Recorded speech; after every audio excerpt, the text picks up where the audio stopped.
প্রিয় নবম, দশম এবং এসএসসি পরীক্ষার্থীবৃন্দ, আরএমএস ম্যাথ ভার্চুয়াল টিচিং এর পক্ষ থেকে সবাইকে সুস্বাগত। আজকে আমি তোমাদের জন্য নিয়ে আসছি সাধারণ গণিতের টপিক 1 এর অন্যায় অংশ থেকে প্রশ্ন নং 1। প্রশ্নটা হচ্ছে b = 3, 4, 5, 6 একটা সেট, একটি অন্যয় r = xy such that x belongs to b, y belongs to b এবং x = y - 1 একটা শর্ত। আর অন্যকে তালিকা পদ্ধতিতে প্রকাশ করে এর ডোমেন ও রেঞ্জ নির্ণয় করো। তাহলে আমরা শুরু করি। এখানে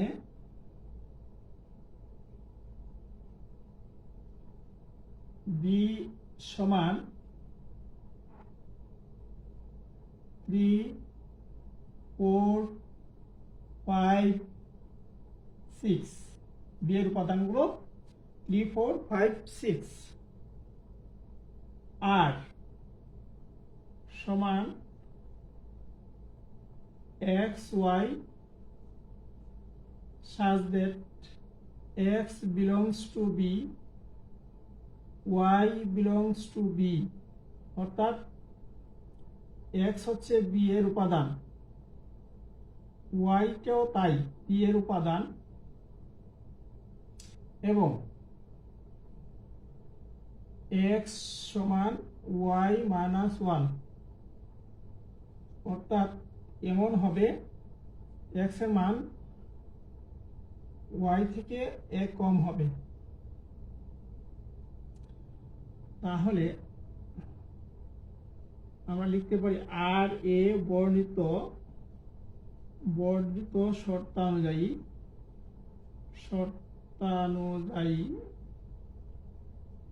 শর্তানুযায়ী কি বলছে, x সমান y - 1। আমরা আগে y এর মানটা নির্ণয় করি। y সমান কি লিখতে পারি তাহলে x + 1। এখন প্রত্যেক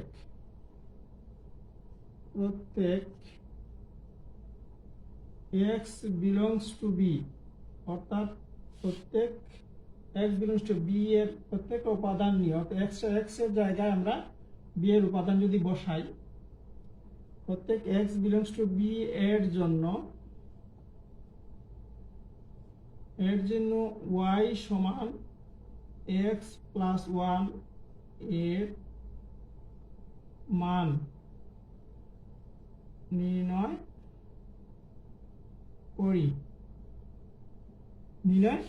করি। তাহলে আমরা কিভাবে মানগুলা নির্ণয় করব, আমরা এইভাবে একটা বক্স আঁকবো, বক্সটা দেখবো। এখানে বি এর মান কয়টা আছে, 1, 2, 3, 4, 4টা। তাহলে আমরা এইখানে একটা নিলাম, তারপরে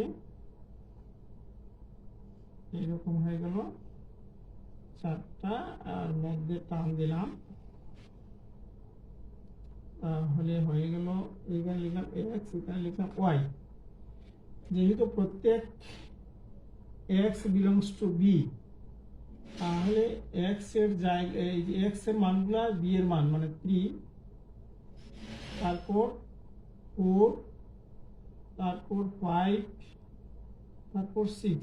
যেহেতু প্রত্যেক x belongs to b, তাহলে x এর মানগুলো হবে 3, 4, 5, 6। এখন আমরা দেখব এটার জন্য y সমান কি দাঁড়ায়। যখন x সমান 3 হয়, তখন y হয়ে যায় 3 + 1 হয়ে গেল 4। x এর মান যখন 4 হলো, 4 + 1 হয়ে গেল 5। x এর মান যখন 5 হলো, তখন 5 + 1 y এর মান হয়ে গেল 6। যখন x এর মান যখন 6 হলো, তখন y এর মান হয়ে গেল 7। এখন আমরা লক্ষ্য করব, যেহেতু বলছে x belongs to b, তো ঠিক আছে, কিন্তু বলছে y belongs to b, y এর মানগুলো যেন b তে হয়। তাহলে দেখা যাচ্ছে 4 b তে আছে, 5 b তে আছে, 6 b তে আছে, 7 কিন্তু b তে নেই। তাহলে আমরা লিখতে পারি যেহেতু 7 নট বিলংস টু বি, 7 কিন্তু এই 7 কিন্তু বিতে নেই, অতএব এটা দ্বারা কি ক্রমজোড় তৈরি হয়েছে 6 7, এইটাও কোথায় থাকবে না, আর এ থাকবে না, নট বিলংস টু আর। অতএব আর সমান আমরা লিখতে পারি 3 4 4 5 5 6 5 6 আমরা অন্যয় আর এই যে আর অন্যয়কে তালিকা পদ্ধতিতে প্রকাশ হয়ে গেছে। এখন বলছে ডোমেইন ও রেঞ্জ নির্ণয় করা। অতএব ডোম আর সমান ডোম বলতে তো আমরা ডোমিন মানে ডোম হচ্ছে কত, এই এক্স ক্রমজোড়ের প্রথম উপাদানগুলো হচ্ছে ডোম, তাহলে 3 4 5 রেঞ্জ